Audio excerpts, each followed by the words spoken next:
તો એવા કયા સેક્ટર છે કે જેને અત્યારે સૌથી વધારે વેગ પ્રાપ્ત થયો છે? Now these services are all going to build a very big future. અત્યારે જે મિસિંગ છે અને એ છે રિસ્પેક્ટ ફોર એવરી ઇન્ડસ્ટ્રી. અને સોશિયલ મીડિયાના જમાનામાં તમે થોડુંક કરીને બહુ બધું બતાવી શકો છો.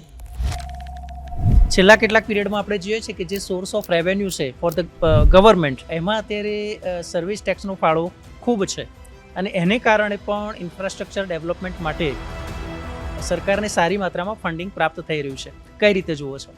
સર્વિસને લગતો ટેક્સ ભરવાનો છે જે માણસ સર્વિસ લઈ રહ્યો છે એને, પણ સરકારને આપવાની જવાબદારી જે સર્વિસ આપી રહ્યો છે એની છે.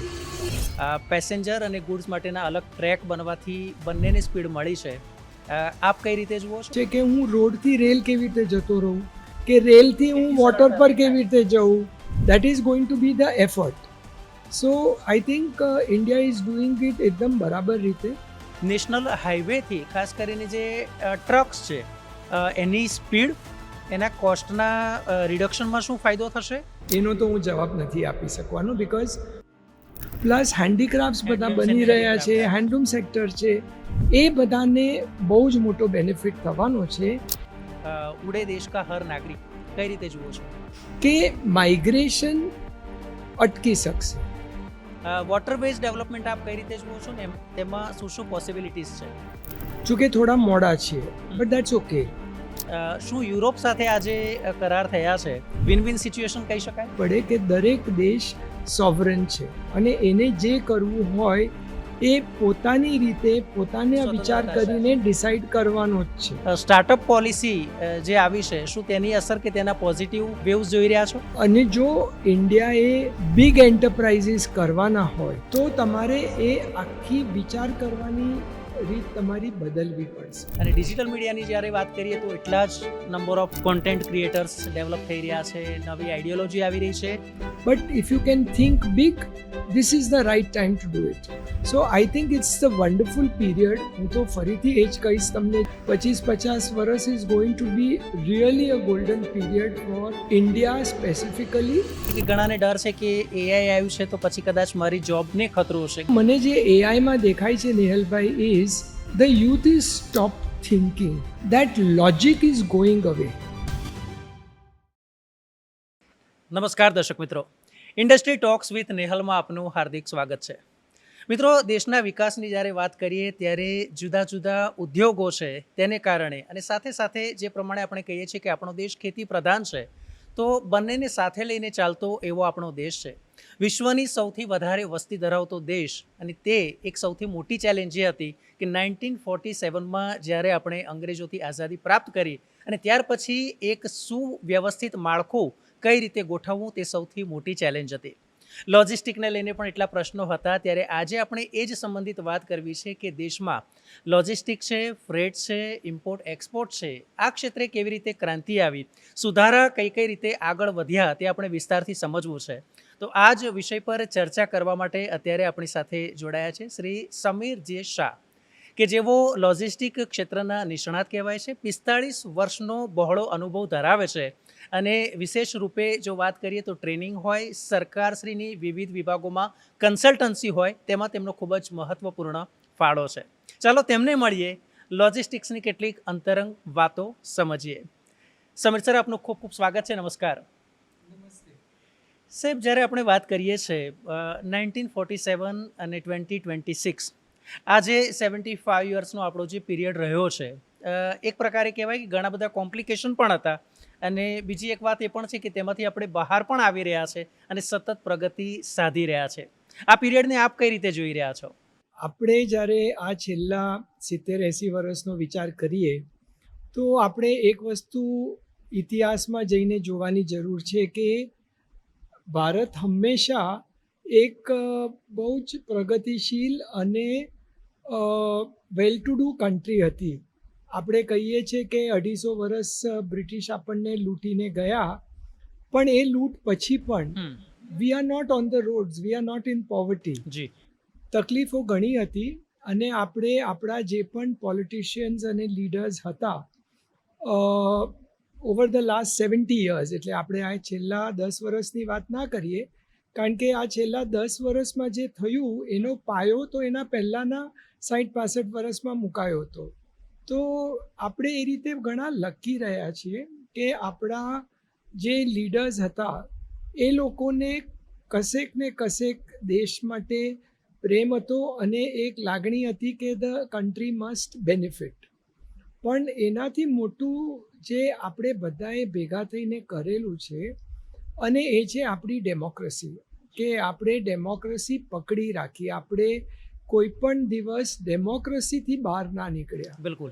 અને એ ડેમોક્રેસીમાં આપણે મેરિટને ઘણું બધું ઇમ્પોર્ટન્સ આપ્યું.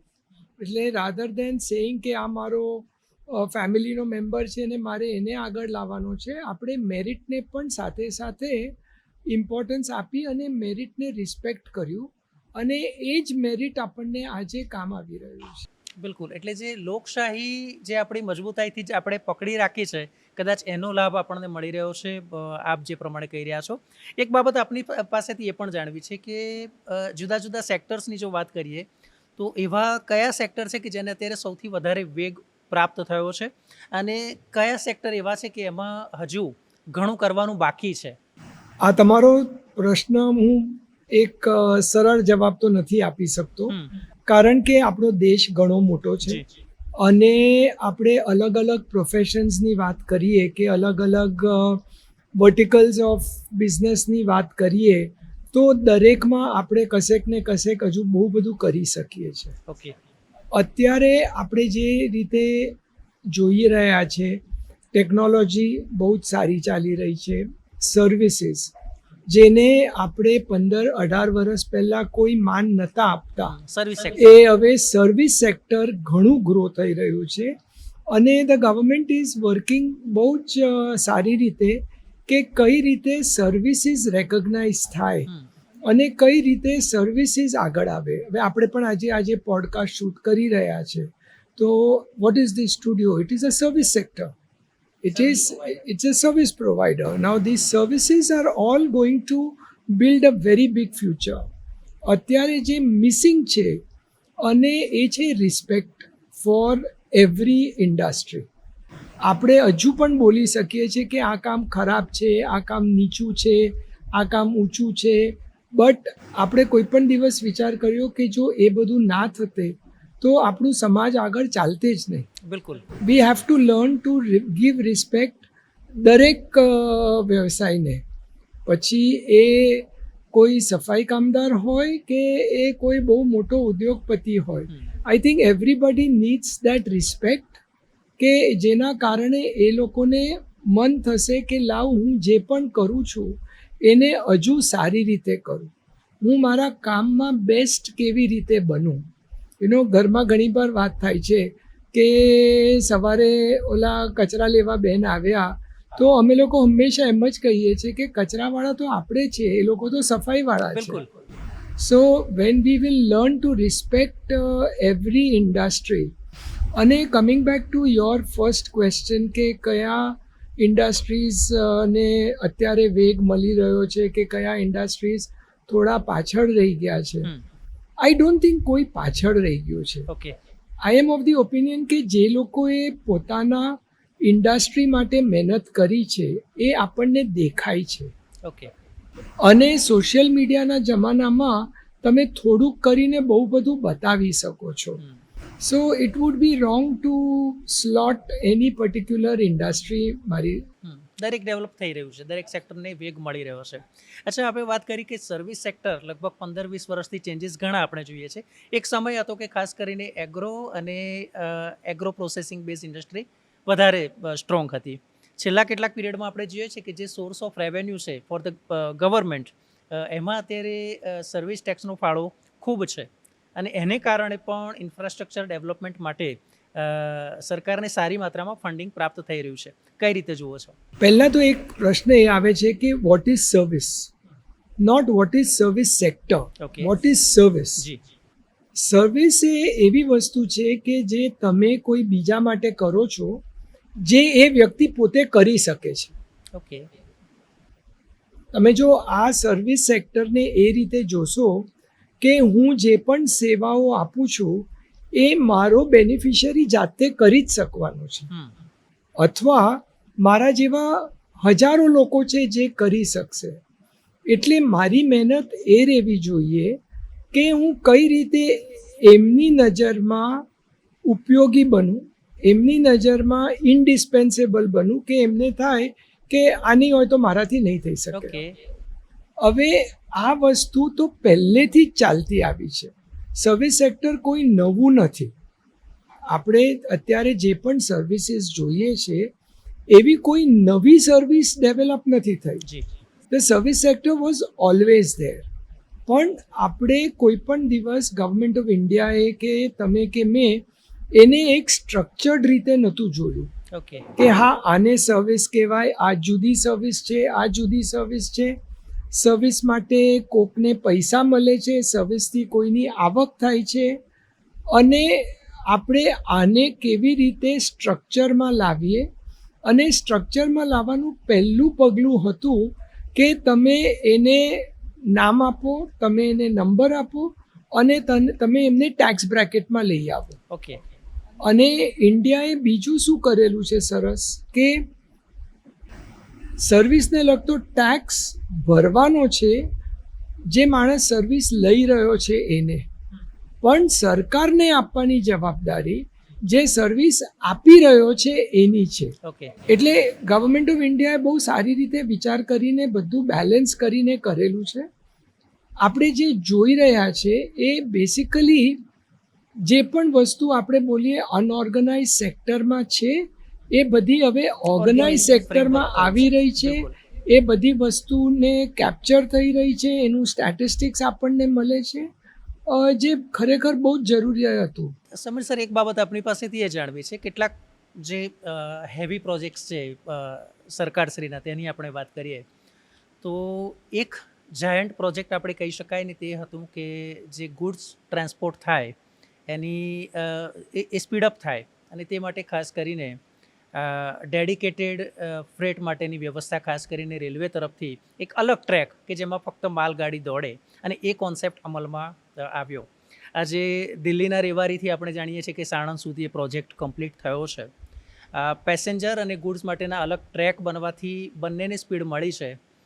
આપ કઈ રીતે જુઓ છો? અને બીજું કે એ જે સેક્ટર છે ત્યાં સુધીનું પ્લાન છે કે એ જે રેલવે છે ડેડિકેટેડ ફ્રેટ રેલવે એ છેક પોર્ટ સુધી જાય અને પોર્ટની સીધી કનેક્ટિવિટી મળે, કઈ રીતે જુઓ છો? પહેલાં તો આપણે એક બ્રીફલી સમજી લઈએ કે what is the dedicated freight corridor, કે શું છે એ વસ્તુ.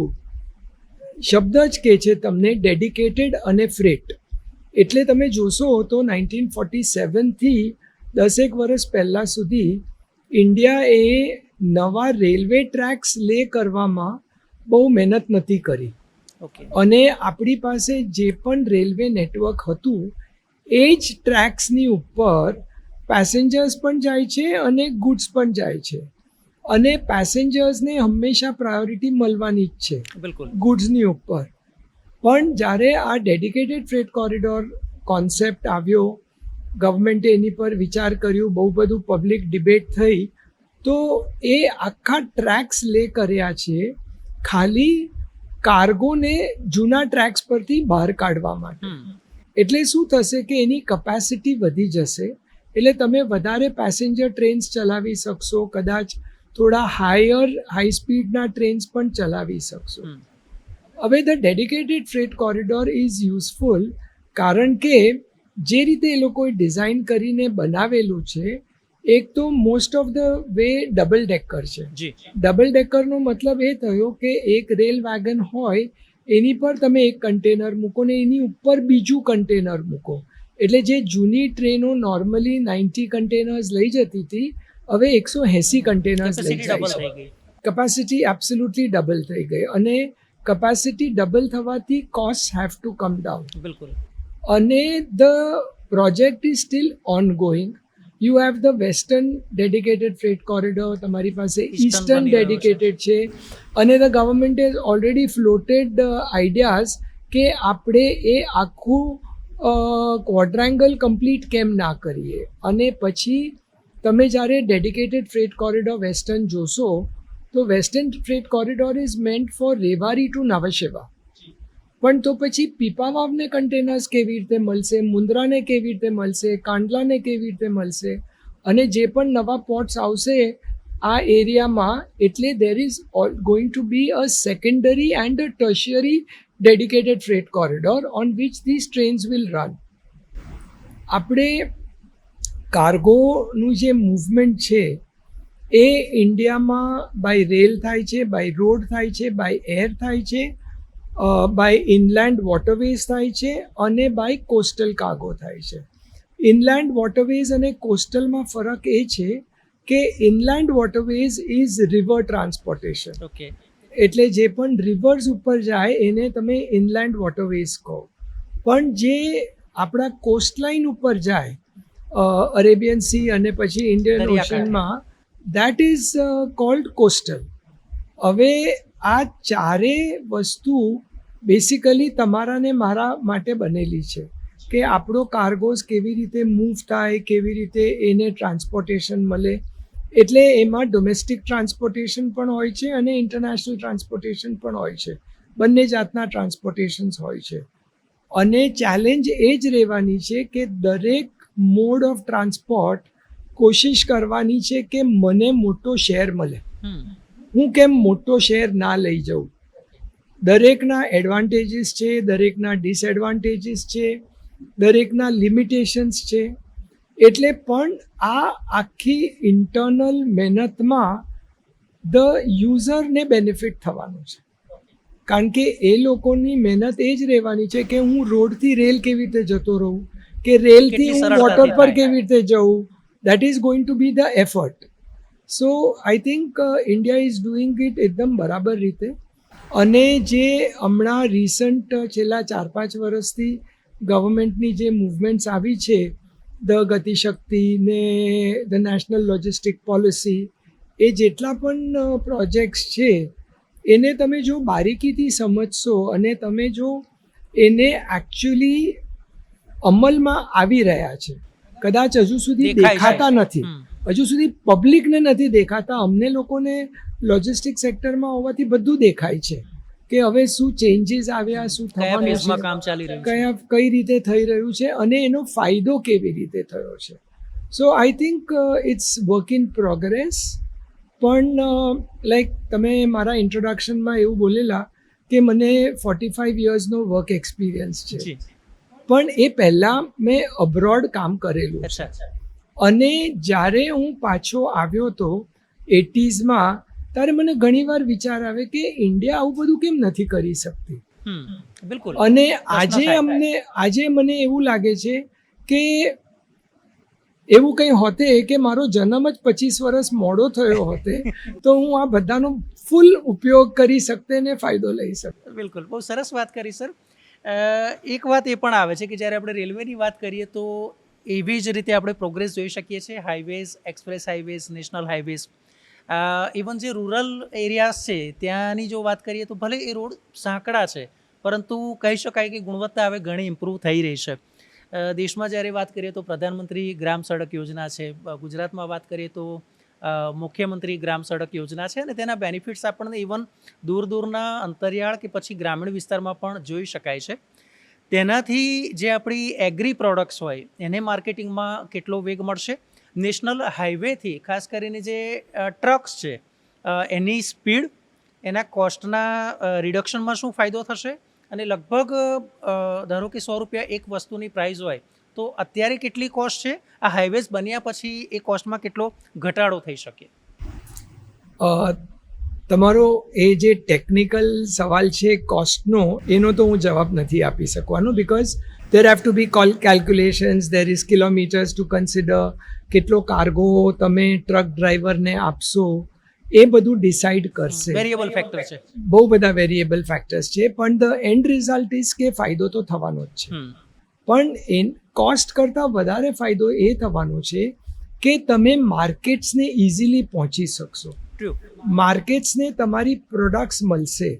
તમે ખાલી એગ્રી બોલ્યા, પણ આપણે એક બીજો વિચાર કરીએ કે આપણા વિલેજીસમાં કેટલી બધી સરસ હેન્ડીક્રાફ્ટની કલાઓ છે. એ વસ્તુઓ તમને હવે શહેરોમાં દેખાવા માંડી, એ તમને બધે મળવા માંડી, એ વસ્તુઓ વર્લ્ડ ઓવર એક્સપોર્ટ થવા માંડી. તમે નાના નાના હોમ કોટેજ ઇન્ડસ્ટ્રીઝ ગણો તો ખાવાનું પણ બનાવે છે, અથાણા બનાવે છે, પાપડ બનાવે છે, પ્લસ હેન્ડીક્રાફ્ટ્સ બધા Handlooms બની and રહ્યા છે, handicrafts. હેન્ડલૂમ સેક્ટર છે. એ બધાને બહુ જ મોટો બેનિફિટ થવાનો છે કે એ લોકોની પ્રોડક્ટ્સ આપણને ઇઝીલી મળી શકશે, પણ અને એ લોકો એ પ્રોડક્ટ્સને આપણા સુધી બહુ ઇઝીલી પહોંચાડી શકશે. એટલે એ જે સ્ટ્રક્ચર ઊભું થયું છે, that is the interesting portion. True. Sir, એરવેઝની વાત કરીએ. બે પ્રકારે આપણે જોતા હોય છે, નેશનલ અને ઇન્ટરનેશનલ. ડોમેસ્ટિક જેને આપણે ખાસ કરીને કહીએ છીએ, એવા નાના નાના સિટી કે જેને આપણે 2 ટિયર કે 3 ટિયર સિટીઝ કહીએ, એમાં પણ હવે એરવેઝનો વ્યાપ વધ્યો છે. ઘણીવાર હવે આપણને એમ થાય કે મારે ભુજ જવું છે કે કેશોદ જવું છે, કે જે પહેલાં રેલવે અથવા તો બાય રોડ વગેરે શક્ય નહોતું, અને હવે એ કનેક્ટિવિટી વધી છે. જે નાના શહેરો છે તેનાથી કઈ રીતે ફાયદો થશે, અને જે ગવર્મેન્ટની જે એ માટેનો પ્રોજેક્ટ છે ઉડાન, ઉડે દેશ કા હર નાગરિક, કઈ રીતે જુઓ છો? જો પ્લેનથી જવું એ તો દરેકનું સપનું છે. બિલકુલ. તમે કોઈ પણ છોકરા કે છોકરીને કોઈ પણ વાર પૂછશો કે તારે પ્લેનમાં જવું છે તો એ હા જ પાડવાનું છે. અને આપણે એટલી બધી સ્ટોરી સાંભળીએ છીએ જ્યાં આગળ લોકો પોતાના ગ્રેન્ડ પેરેન્ટ્સને 70 વર્ષની ઉંમરે, 80 વર્ષની ઉંમરે પહેલી વાર પ્લેનમાં લઈ જતા હોય છે. સો આ એક એકદમ એસ્પિરેશનલ વસ્તુ છે, પણ એની સાથે એક કન્વિનિયન્સ પણ છે, એક સ્પીડ પણ છે. અને જે રીતે ગવર્મેન્ટ ઓફ ઇન્ડિયાએ ઉડાન પ્રોજેક્ટ કર્યો છે અને જે બીજી બધી મહેનતો થઈ રહી છે, I think the government is planning કે ઇન્ડિયામાં એટલી 350 થી 400 એરપોર્ટો જોઈએ. અચ્છા. એટલે અને હવે નાના પ્લેનો પણ એટલા જ બની રહ્યા છે. ઇન્ડિયાએ જસ્ટ ચાલુ કર્યું બરોડામાં પ્લેન બનાવવાનું. So the future is going to be કે મારે જો ભુજ કામ છે અમદાવાદથી, તો હું સવારે જઈને સાંજે આવી શકું છું. કે અમે લોકો જે અત્યારે બોમ્બે દિલ્હી કરીએ છીએ કે સાંજની ફ્લાઇટમાં જઈએ, ડિનર અટેન્ડ કરીએ ને મોડી રાતની ફ્લાઇટમાં ઘરે પાછા આવી જઈએ, તો એ વસ્તુ આ નાની સિટીઝમાં પણ થઈ શકશે અને એ લોકો માટે પણ થઈ શકશે. અને એના કારણે એક બીજી વસ્તુ થઈ શકે છે કે માઇગ્રેશન અટકી શકશે. આજે જો મને કોઈ નાના શહેરમાં હું મોટો થયો હોઉં, મારા પેરેન્ટ્સ ત્યાં છે, મારા ગ્રેન્ડ પેરેન્ટ્સ ત્યાં છે, મારું ફેમિલી ત્યાં છે, પણ મારે માટે કોઈ પણ સિટીમાં, ઇન્ડિયાની કોઈ પણ સિટીમાં જવા માટે કે અબ્રોડ જવા માટે મને ઇઝી છે, તો હું ઘરે કેમ નહીં રહું? હું શું કામ અમદાવાદ કે બોમ્બે કે હૈદરાબાદ, બેંગ્લોર જેવા શહેરમાં રહેવા જઈશ? Life is very different. એટલે કદાચ આપ માનો છો કે જો મને મારા ઘર પાસે નિયર બાય કોઈ ક્લસ્ટર હોય, ત્યાં મને એમ્પ્લોયમેન્ટ મળતી હોય, એ સ્કિલ પ્રમાણે હું શીખ્યો હોઉં, તો કદાચ હું મોટા શહેરમાં જવાનું પસંદ નહીં કરું, કારણ કે હું મારા ફેમિલી સાથે પણ રહી શકું, વધારે સમય પણ આપી શકું અને મારું અર્નિંગ થાય. એબ્સોલ્યુટલી ફુલ્લી અગ્રી તમારી સાથે. એક બાબત આપણે જે પ્રમાણે કહ્યું ને કે ઇનલેન્ડ વોટરવેઝની વાત કરીએ, બિહારથી લઈને ઉત્તર પ્રદેશનો જે આખો આપણો ગંગા નદીનો પટ્ટો છે તેના પર અત્યારે વિશેષ ભાર આપવામાં આવે છે. નર્મદાથી લઈને એવી કેટલીક નદીઓ છે કે જેને ટુરિઝમ, વોટર ટુરિઝમ તરીકે આપણે ડેવલપ કરી શકીએ. અને જે આપણો કોસ્ટલ પ્રદેશ, ખાસ કરીને આપણે પણ જાણીએ છીએ કે જે સુરત, હજીરા, ભરૂચ અને આ બાજુ ઘોઘા, ભાવનગર, એને આપણે ડેવલપ કરી રહ્યા છે. ત્યાંથી આગળ મુંબઈથી નીચે ગોવા અને કેરળ સુધીનો રસ્તો, અને એવી રીતે પેલી બાજુ વાત કરીએ પેલા પૂર્વના છેડે તો તમિલનાડુથી લઈને ઓડિશા અને ત્યાંથી પશ્ચિમ બંગાળ સુધી વોટરવેઝ ડેવલપમેન્ટ આપ કઈ રીતે જુઓ છો ને તેમાં શું શું પોસિબિલિટીઝ છે? પહેલી વસ્તુ તો આપણે ઘણી પ્રગતિ કરી છે ઇનલેન્ડ વોટરવેઝમાં, જોકે થોડા મોડા છીએ, બટ દેટ્સ ઓકે. એ પણ એક નવો કોન્સેપ્ટ હતો, બહુ જ એક્સપેન્સિવ કોન્સેપ્ટ છે, અને તમારે નાના બંદરો બનાવવા પડશે અલોંગ ધ રિવર, જ્યાં આગળ શિપ લાગી શકે, કાર્ગો આવીને રોકાઈ શકે. તમે ટુરિઝમની વાત કરો કે ઇવન રિલિજિયસ ટુરિઝમની વાત કરો તો તમારે એના ટર્મિનલ્સ બનાવવા પડે, તમારે એની સિક્યોરિટી જોવી પડે, સેફટી જોવી પડે. એ ટાઈપનું સપોર્ટ સિસ્ટમ આખું ઊભું કરવું પડે.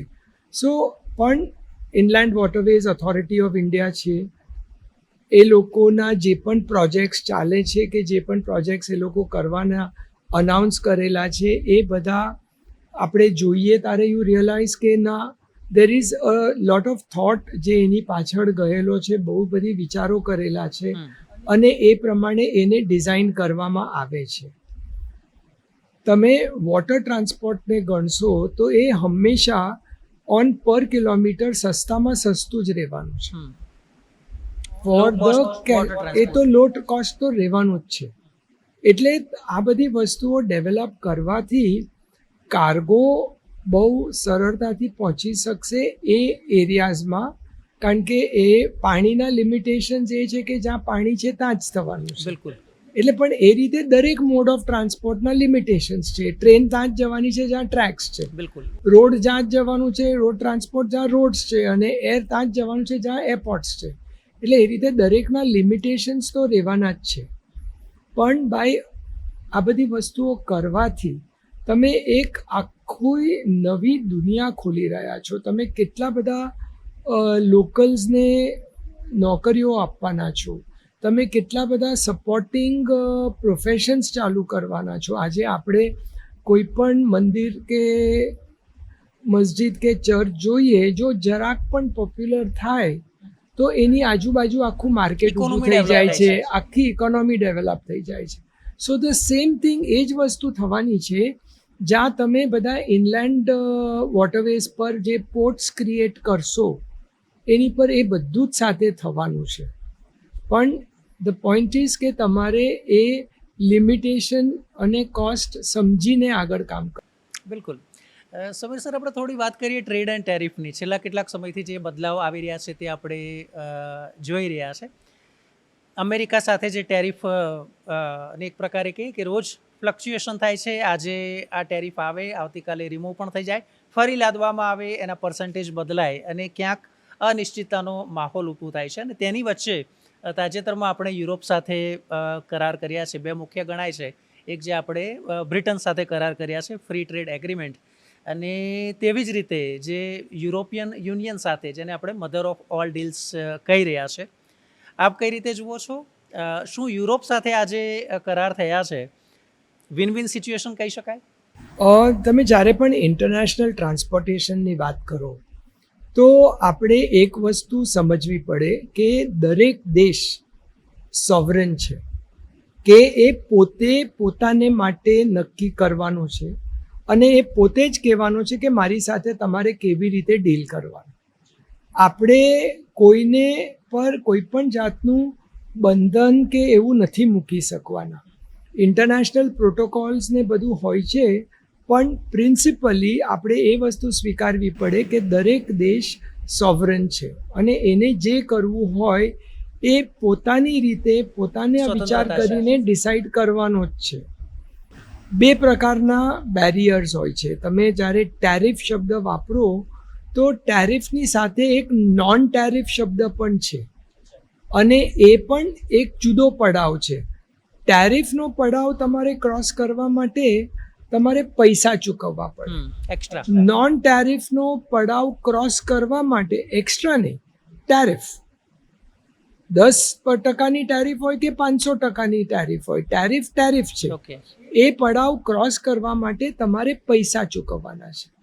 નોન ટેરિફ પડાવ ક્રોસ કરવા માટે તમારે પ્રોસેસીસ કરવાની છે, સર્ટિફિકેશન્સ કરવાના છે, ટેસ્ટિંગ કરવાનું છે, બધું જ કરવાનું છે. અને દરેક દેશ પોતાની સોવરેનિટી પકડી રાખવા માટે આઈધર ટેરિફ કહીતર નોન ટેરિફ બેરિયર્સ તો મૂકવાનો જ છે. અત્યારે જે છેલ્લા 1.5-2 વર્ષથી થઈ રહ્યું છે એ થોડુંક અનફોર્ચ્યુનેટ છે કે કોઈ દેશ એવો વિચાર કરી શકે છે કે હું બધું મારે ત્યાં તમારે ત્યાંથી મને મોકલવાનું બધું મોંઘું કરી દઈશ એટલે તમે સફર કરશો. એ એક નકારાત્મક ભાવના છે. It is one way of thinking. આપણા માટે it might be unfortunate, but it is one way of thinking.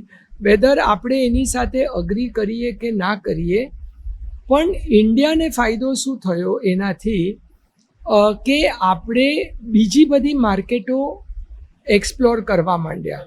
આપણા એન્ટરપ્રાઇઝિંગ એક્સપોર્ટર્સ બીજા બહુ બધા દેશોમાં જવા માંડ્યા અને એ લોકોને લાગ્યું કે આ એક મોટો રિસ્ક છે કે હું એક જ કન્ટ્રી સાથે કામ કરું એના કરતાં લાવ હું થોડું થોડું બહુ બધી કન્ટ્રીઝ સાથે કામ કરું.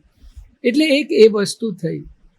બીજું, ઇન્ડિયા એ જે રીતે બધા કન્ટ્રીઝ સાથે આ ફ્રી ટ્રેડ અગ્રીમેન્ટ્સ કરી રહી છે, એ ફ્રી ટ્રેડ અગ્રીમેન્ટથી થશે શું એ આપણે વિચાર કરવાની જરૂર છે.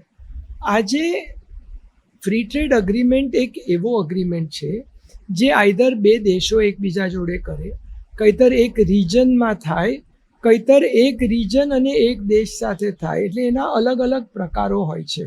એટલે યુરોપિયન યુનિયન તમે જોશો તો is a very good example of a free trade agreement એ દેશોની વચ્ચે. એ જ રીતે આસિયન છે, એ જ રીતે આપણે શરૂ કરેલું ઇન્ડિયામાં પણ સક્સેસફુલ ના થયા, that was the SAARC, SAARC, પણ that did not work out, it was not so popular. પણ ઇન્ડિયા પાસે અત્યારે લગભગ 9 ફ્રી ટ્રેડ અગ્રીમેન્ટ્સ છે અને વર્ક ઇન પ્રોગ્રેસ છે બીજા બધા માટે. ફ્રી ટ્રેડ અગ્રીમેન્ટમાં કમોડિટીઝ ડિસાઇડ થાય કે દરેક કન્ટ્રી કે મારે ત્યાંથી હું તમને આટલી કમોડિટીઝ મોકલાવીશ અને તમારે મને ફ્રી ડ્યુટી કે લો ડ્યુટી આપવાની છે, અને એ જ વસ્તુ સામેવાળો કે, અને એના નેગોશિએશન્સ થાય. આપણે સપોઝિંગ 100 મુદ્દા મૂક્યા હોય તો એ લોકો કદાચ 80 સ્વીકારે, એ લોકોએ આપણી પર 100 મૂક્યા હોય તો આપણે કદાચ 80 સ્વીકારીએ, અને એ બધા નેગોશિએશન્સ પછી એ ડિસાઇડ થાય. મ્યુચ્યુઅલ કન્સેન્ટ પર આવે. Absolutely, it has to be an agreement બેવની વચ્ચે. પણ એનાથી થાય શું કે આપણા મેન્યુફેક્ચરર્સને ખબર પડે કે આ દેશોમાં આ આઇટમની જરૂર છે, જે કદાચ અત્યારે એમને નહીં ખબર હોય. પછી એ લોકો એનો ફાયદો લઈને પોતાની પ્રોડક્ટ્સ એ કન્ટ્રીમાં જઈને પ્રમોટ કરી શકે છે. એ લોકો ત્યાં એજન્ટ્સ અપોઇન્ટ કરી શકે છે, એ લોકો ત્યાં ડિસ્ટ્રીબ્યુશન નેટવર્ક અપોઇન્ટ કરી શકે છે. ઓફકોર્સ એ સામે પણ એ જ થવાનું છે કે એ દેશ પણ ઇન્ડિયા સાથે એ જ કરવાની છે. પણ આપણે કે એ દેશ હોય એ ડ્યુટી ફ્રી શેને આપવાની છે? જે વસ્તુઓની આપણને જરૂર છે, જે વસ્તુઓની આપણને જરૂર છે એને જ એ લોકો ડ્યુટી ફ્રી આપવાના છે, જેનાથી આપણા સ્થાનિક ઉદ્યોગોને નુકસાન નહીં થાય. Absolutely. So it is a win win four everybody. અને અમે લોકો જ્યારે ડિબેટ કરતા હોઈએ છીએ ઇન્ટરનેશનલ ફોરમ્સ પર, તો વી આર ઓલવેઝ સેઇંગ કે why free trade agreements, why can you not work out something જે કે કોઈ પણ દેશ કસ્ટમ ડ્યુટી નહીં લગાડે.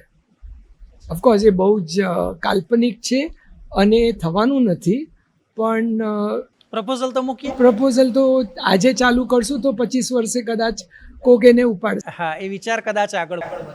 એબ્સોલ્યુટલી. શરૂઆતથી આપણે જોઈએ છે કે અત્યારે કદાચ એ કોલ્ડ વેવની સ્થિતિ છે, પણ એક સમય એવો હતો કે સીધું જ એક બાજુ રશિયાની વાત કરીએ, એક બાજુ યુએસએની વાત કરીએ, અને એક કોમ્યુનિસ્ટ વિચારધારાની વાત કરીએ, બીજી બાજુ મૂડીવાદ કેપિટલિઝમની વાત કરીએ. ભારતે પહેલેથી સ્થિતિ સ્વીકારી લીધી છે કે we do not with any of this. અમારે નથી મૂડીવાદમાં જવું કે નથી કોમ્યુનિસ્ટ તરફ જવું, અમે અમારી રીતે સ્વતંત્ર નિર્ણય લઈશું. શું કહેવું છે આપણું? પણ એ રીતે તો તમે ને હું પણ વિચાર કરીએ છીએ ને ભાઈ. આજે ઇન્ડિયામાં તમે કોઈ પણ સમાજમાં જાઓ તો દરેક જણ શું કહેતો હોય છે, તને એની જોડે પ્રોબ્લેમ હશે, મને નથી. એટલે એ એક આપણી રીત, વિચાર કરવાની રીત જ છે, અને દેટ ઇઝ નોન અલાઇન્ડ, કે મને બધા સાથે ફાવે છે અને હું કોઈને પ્રાયોરિટી નથી આપતો, અને હું કોઈની પાસે એવી આશા પણ નથી રાખતો. અને જે અત્યારે રશિયા યુક્રેન ચાલ્યું કે ઈરાન US ઇઝરાયલ ચાલ્યું, વી હેવ સીન કે આપણે એ નોન અલાઇન્ડ જે પકડીને રાખેલું એના આપણને કેટલા બધા ફાયદા થયા છે. બિલકુલ. કેટલું બધું બેનિફિટ થયું છે કે આપણે કહી શકીએ છીએ કે ના, we are an independent sovereign country. અમે અમારા હિત માટે જે કરવું પડશે એ અમે કરશું. અમારી પહેલી અને છેલ્લી જવાબદારી અમે પોતે જ છીએ. So the government is very clear, અને આઈ થિંક એ બહુ જ સરસ વસ્તુ છે કે આપણે એવો વિચાર કરી શકીએ કે હું મારી જાતને મદદ નહીં કરું તો કોણ કરશે. એટલે by the non aligned movement we have worked out in a broader sense કે હું સક્ષમ છું, હું મારી રીતે કરી અને આપણે લઈશ, કહી શકીએ છીએ. અને કરી પણ રહ્યા છે. અને એટલા માટે જ કદાચ જોઈએ છે કે આપણા વિદેશ મંત્રી એસ જયશંકર છે, એ હંમેશા બોલ્ડ નિવેદન માટે જાણીતા છે અને ઇન્સ્ટન્ટ ત્યાં ને ત્યાં જ રિપ્લાય આપી દેશે, એ પછી અમેરિકા હોય કે કોઈ પણ દેશ. અચ્છા, એક બાબત એ જાણવી છે કે જ્યારે ઇન્ડિયાની વાત કરીએ કે growth and development when we talk about, ત્યારે હંમેશા આપણે ચીન સાથે કોમ્પેરિઝનની એક પ્રકારે લોકોમાં માનસિકતા છે કે આપણે ચીનથી આટલા આગળ છે કે આટલા પાછળ છે, ચીન આમાં આગળ છે, ઇન્ડિયા આમાં આગળ છે. કઈ રીતે જુઓ છો? લાગે છે કે બંને કોમ્પેરિઝન ઇરેલિવન્ટ છે? મારા માનવા પ્રમાણે નેહલભાઈ, ઇન્ડિયા અને ચાઇનાને કમ્પેર જ ના કરવા જોઈએ. We are comparing apples and oranges. તમે સફરજન અને સંતરાને કમ્પેર કરી રહ્યા છો. દરેકની પોતાની ગુણવત્તાઓ છે, દરેકની પોતાની વિચાર કરવાની શ્રેણી છે, દરેક પાસે પોતાના પ્રોડક્ટ્સ છે, પોતાના લિમિટેશન્સ છે, પોતાના એડવાન્ટેજીસ છે ને ડિસએડવાન્ટેજીસ છે. હું મારી જાતને કોઈ બહુ મોટા ઉદ્યોગપતિ સાથે કમ્પેર નથી કરી શકતો, કારણ કે એ વ્યક્તિ જ જુદો છે અને હું જુદો છું. હું મારી જાતને કોઈ મોટા ફિલ્મ સ્ટાર સાથે કમ્પેર નથી કરી શકતો, કોઈ મોટા સિંગર આર્ટિસ્ટ સાથે કમ્પેર નથી કરી શકતો. ભલે મને ગાવાનો શોખ હશે, ભલે મને એક્ટિંગનો શોખ હશે. સો when we are comparing China and India, મારું માનવું છે કે we are making a mistake. આપણે આપણી સ્ટ્રેન્થ્સ ઉપર કોન્સન્ટ્રેટ કરવાની જરૂર છે. આપણે આપણી જે પણ અત્યારે મૂવમેન્ટ ચાલુ કરી છે ઇન્ટરનેશનલ બિઝનેસમાં આપણું સ્થાન બનાવવાનું, એની પર મહેનત કરીએ. આજે તમે જો વર્લ્ડ રેન્કિંગ્સ જોશો in terms of international business, India 18મા સ્થાને છે અને ચાઇના પહેલા 3માં આવે છે. તો મારે જો મારી જાતને કમ્પેર જ કરવી હોય તો હું એવો વિચાર કરું કે હું 18થી 13 કેવી રીતે પહોંચીશ, 13થી 8 કેવી રીતે પહોંચીશ, 8થી 4 કેવી રીતે પહોંચીશ. હું કેમ સીધું 18થી પહેલા 3જામાં કમ્પેર કરું છું? જસ્ટ બિકોઝ આપણે બાજુમાં છીએ, આપણે બહુ પોપ્યુલસ છે, આપણે બે એશિયન કન્ટ્રીઝ છે. The future of course is of the Asian continent, એ તો બધાને દેખાય છે. But even within the Asian continent I need to be very practical, very honest and not get carried away. હું જો આખો વખત આ જ વિચાર કરીશ તો હું મારું કામ ક્યારે કરીશ, મારી સ્ટ્રેન્થ્સને હું ક્યારે ડેવલપ કરીશ. સમીર સર, 2022નો એ ગાળો છે કે જ્યારથી યુક્રેન રશિયા વોર સતત ચાલે છે. આપણે જોઈએ છે કે સામે ખૂબ જ નુકસાન પણ થાય છે, અબજો રૂપિયાનું ધોવાણ પણ થયું છે અને કદાચ કહેવાય છે કે યુક્રેન તો લગભગ 100 વર્ષ જેવું પાછળ જતું રહ્યું, દેવામાં પણ એટલું ડૂબી ગયું છે. નાટોનો જે મુદ્દો હતો તે સામે આવ્યો હતો. ગાઝાની સ્થિતિ આપણે જોઈ છે કે 3 વર્ષ પહેલાંનું ગાઝા જોઈએ અને આજે જોઈએ તો જ્યાં આજે ખંડેર સિવાય કશું જ ત્યાં રહ્યું નથી. અને ઇન બિટવીન જે ઇઝરાયલ, ઈરાન અને યુએસના વોર શરૂ થઈ ગયા છે. આજે ફરી સમાચારમાં છે કે ફરી એકવાર હોર્મુઝની ખાડી બંધ કરવામાં આવી છે. સ્ટ્રેટ ઓફ હોર્મુઝ બંધ થાય છે એટલે ફરી એકવાર પેટ્રોલિયમ અને જે એગ્રીકલ્ચર પ્રોડક્ટ્સ છે એ બધાને અસર થતી હોય છે. આ યુદ્ધ બીજા દેશો લડે છે, ભારતને તેની અસર શું પડે? પહેલાં તો આપણે ઇતિહાસ જોઈએ નેહલભાઈ. છેલ્લા 2,500 વર્ષમાં મારા હિસાબે એવો કોઈ પીરિયડ નહોતો જ્યારે કશેક યુદ્ધ નહોતું ચાલતું. તમે જો શાંતિથી બધા કોન્ટિનેન્ટ્સને જોશો, બધાને જોશો, તો યુદ્ધ તો હંમેશા જ કશેક ને કશેક હતું. પણ આ યુદ્ધ બંને આપણને ડાયરેક્ટલી અફેક્ટ કરી રહ્યા છે, એટલે આપણે વાત કરીએ, એટલે આપણને વધારે ફીલ થાય, એટલે આપણને દેખાય છે ને આપણે વાતો કરી રહ્યા છીએ. પણ countries have been at war for the last 2,500 years. But now that it is affecting us, આપણને ડાયરેક્ટલી અફેક્ટ કરે છે, એટલે we have to think about it. We have to work on it. We have to see કે આપણે આ જે પણ બીજાની ક્રાઇસિસ છે એના જે છાંટા આપણી પર ઉડે છે એ આપણે કઈ રીતે એને ઓવરકમ કરીએ, કઈ રીતે એને આપણને અફેક્ટ કરવા ના રહીએ. અને જે તમારો પહેલાંનો સવાલ હતો નોન અલાઇન્ડનો, આઈ થિંક એને આપણને બહુ સારો જવાબ આપ્યો કે આપણે યુક્રેન સાથે પણ વાતો કરી શકીએ છીએ, રશિયા સાથે પણ વાતો કરી શકીએ છીએ, યુએસએ સાથે પણ કરી શકીએ છીએ. કે છે કે અમે બે બહુ સારા મિત્ર છે. ઈરાન અને ઇન્ડિયા કે છે અમે બહુ સારા મિત્રો છે.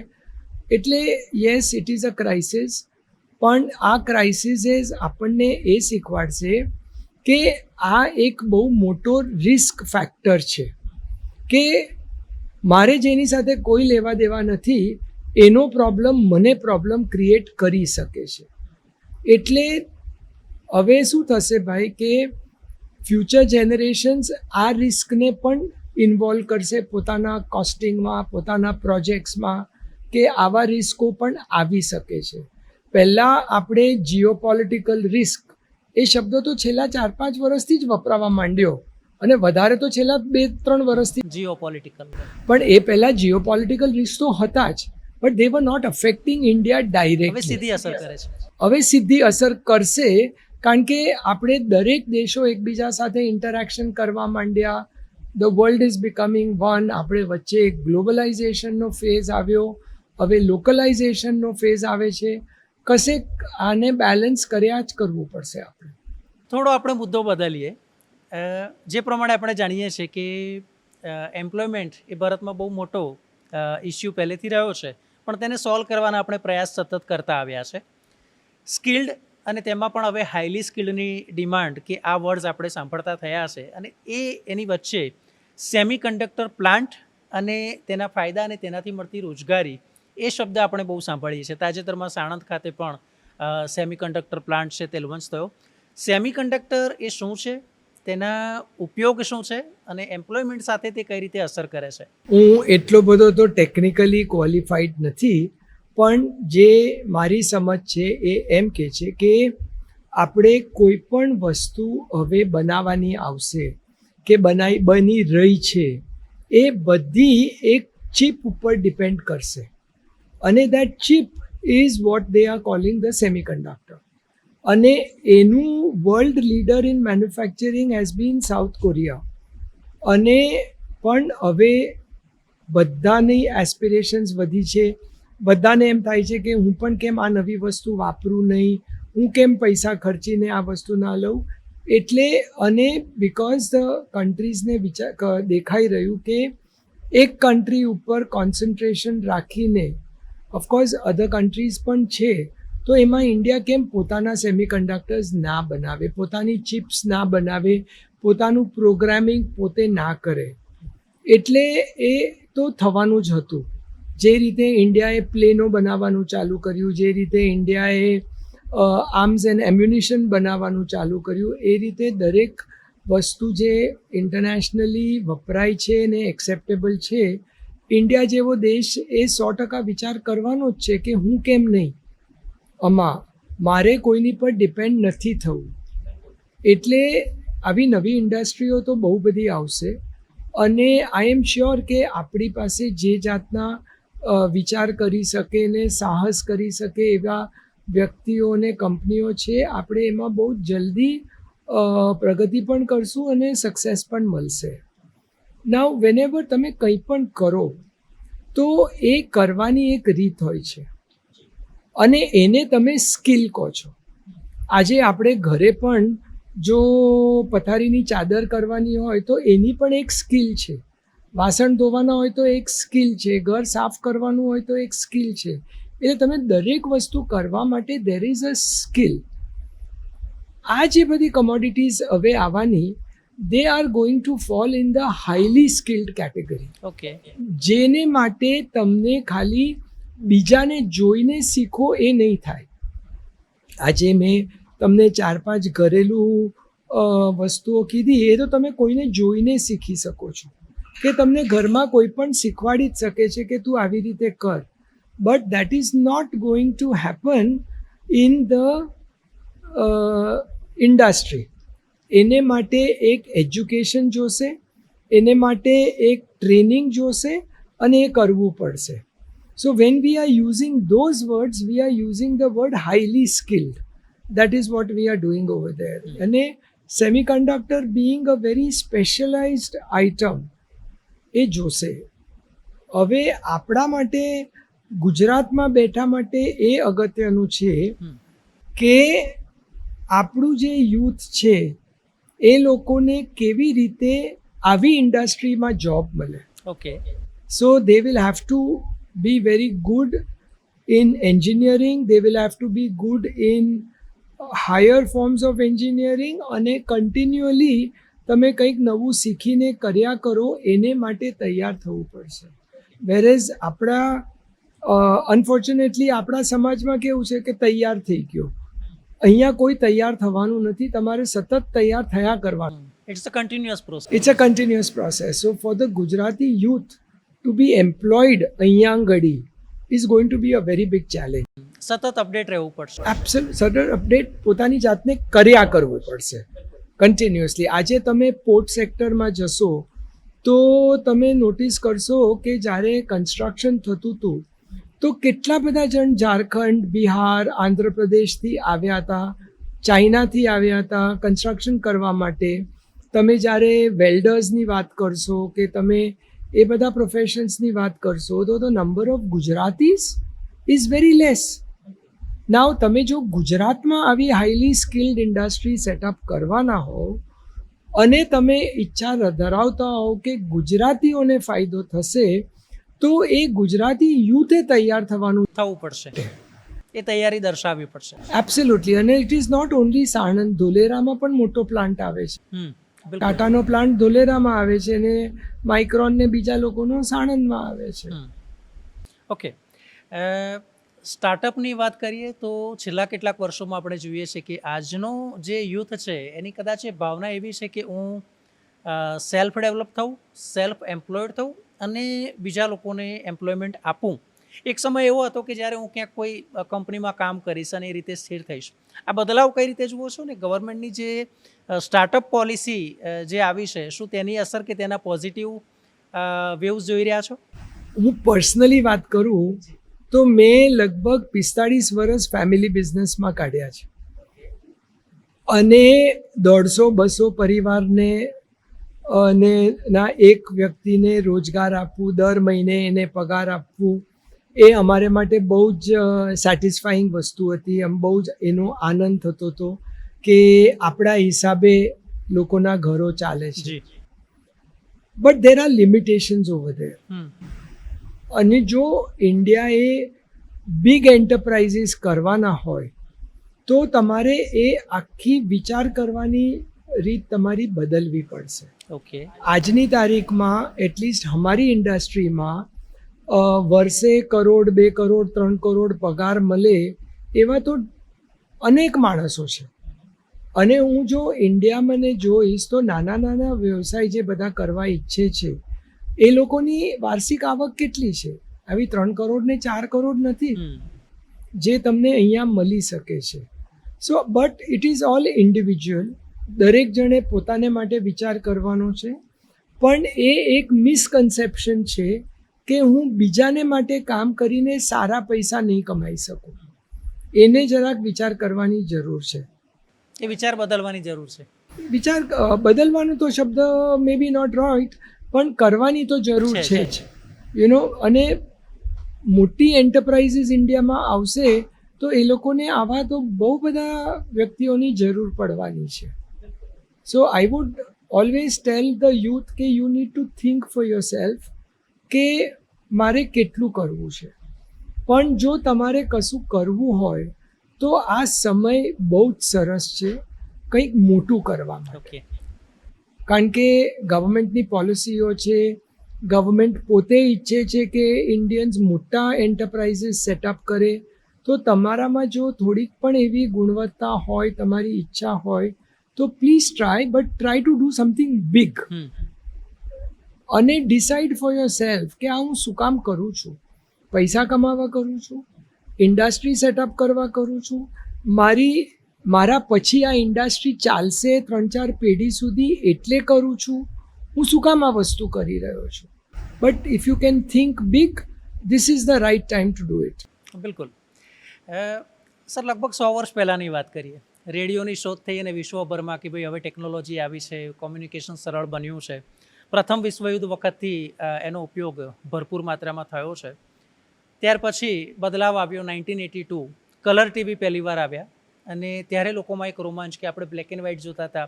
આટલી આપણી પાસે that time we have only Doordarshan, બરાબર. અત્યારે more than 800 TV channels are there. એમાં પણ ક્રાંતિ આવી અને right now we have digital media. અને ડિજિટલ મીડિયાની જ્યારે વાત કરીએ તો એટલા જ number of content creators develop થઈ રહ્યા છે, નવી આઈડિયોલોજી આવી રહી છે, શોર્ટ સ્ટોરીઝ બની રહી છે, ડોક્યુમેન્ટરીઝ તૈયાર થઈ રહી છે. અનેક લોકો એવા છે કે જે મારે કંઈક કરવું છે અને એને એક પ્લેટફોર્મ મળ્યું છે.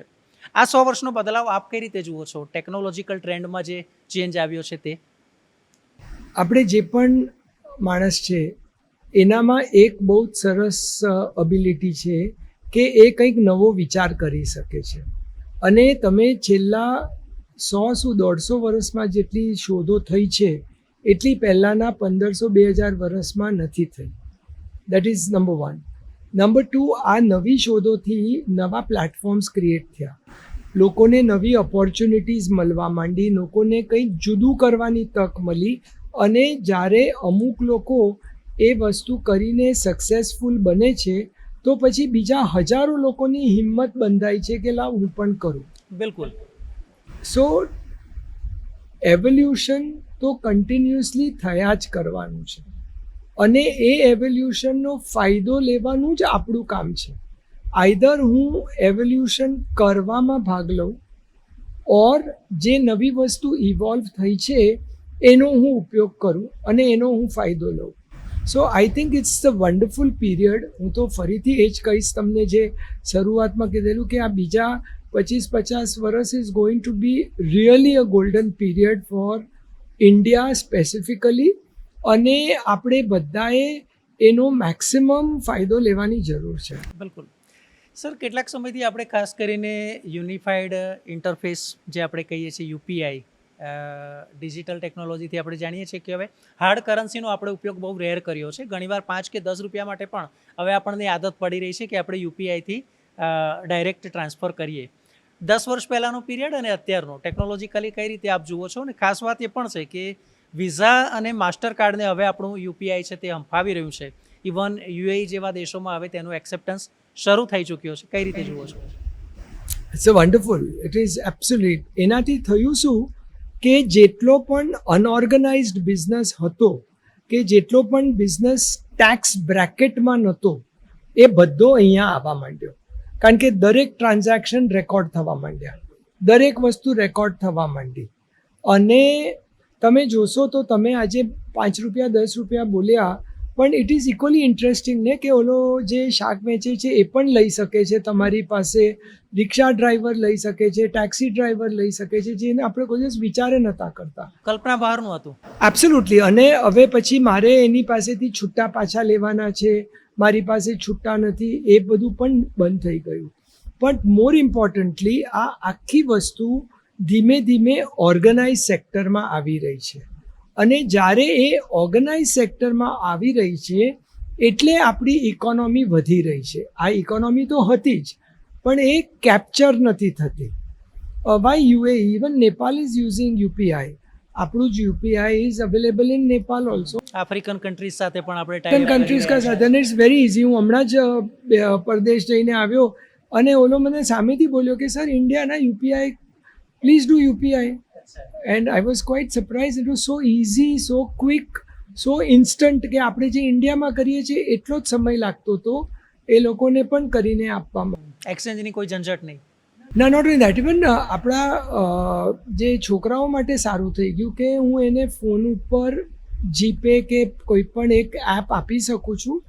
એને પોતાના ખર્ચા માટે રોકડા લઈને ફરવાની જરૂર નથી, એને ચિંતા કરવાની જરૂર નથી. કશે ઇમરજન્સી થાય તો, અને મારું હાર્ડ કેશની જરૂર નથી. મારું ચાઇલ્ડ બહારગામ હોય તો I am not worried. It is just a few buttons and I can send the money. કે આલે પૈસા તને મોકલી આપેલા. I think it's wonderful. Artificial intelligence બે રીતે જોવામાં આવે છે.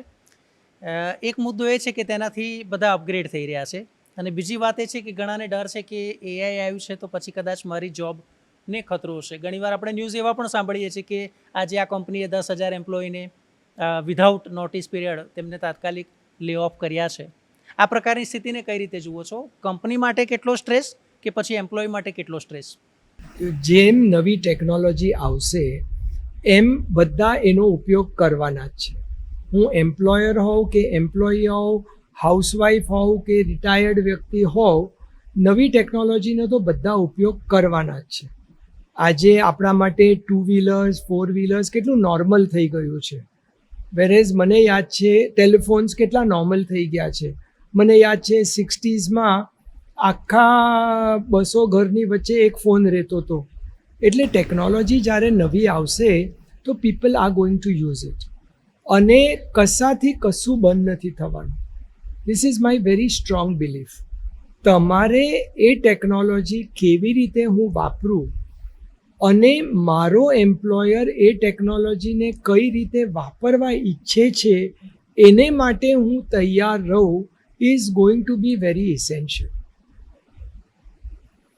હું જ્યારે આ વાંચું છું કે કંપનીઝે 10,000 માણસને છૂટા કર્યા અને 5,000 માણસોને છૂટા કર્યા તો દુઃખ તો થાય છે જ.